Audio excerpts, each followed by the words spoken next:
শালার আমরা জীবনে কি করলাম, কোনো কিছুই করতে পারতেছি না, হাতে টাকা পয়সা নাই কিছু। এ রবিউল, টাকা সত্যি তো টাকা? হয় বেটা, তুই টাকা নাস কে? আচ্ছা রাখ, তোর কাছে রাখ। এই যে তুই নিলি টাকাটা, নেওয়ার কোন রাইট আছে? না, টাকাটা হইতে পারে গরিব লোকেরই। আমি তো জি বলি এটা কোন মায়ের অবসরের টাকা? হ্যাঁ, তুই ঠিকই করছিস, সেটা কোনো অপারেশনের টাকা হইতে পারে। আমি তো জি বলি এটা কোন রিস্কাওয়ালার টাকা? হ্যাঁ, ওইটা হইতে পারে।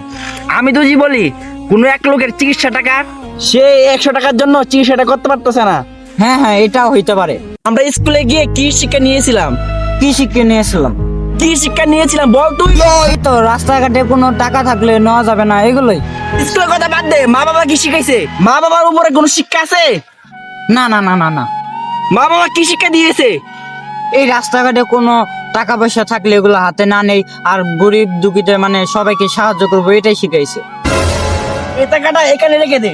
কিন্তু এই টাকাটা এখানে রাখলে তো কোন এক চোরবাট পারে এখান থেকে নিয়ে যাবে। একদম রাইট, এখানে যদি আমরা টাকাটা রেখে যাই কোনো সুরবাত পারে নিয়ে যাবে। একদম রাইট। তাহলে চল আমরা কোনো একটা ফকিরকে আমরা এই টাকাটা দিয়ে দেই। হ্যাঁ চল, কোন ফকিরকে দিয়ে দে টাকাটা।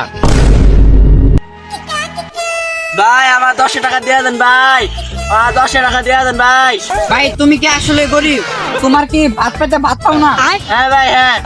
তোমার এই টাকাটা দিলে কি তুমি খুশি হইবা? হ্যাঁ আমি যদি তোমাকে টাকাটা দেই তোমার কি উপকার হবে? কি ভাই, আমার অনেক উপকার হবে ভাই, কয় টাকা দেন? আচ্ছা, এই নাও টাকাটা। চল বন্ধু, টাকাটা হালাল কিছু কাশি বন্ধু কিছু খাসি, চলো।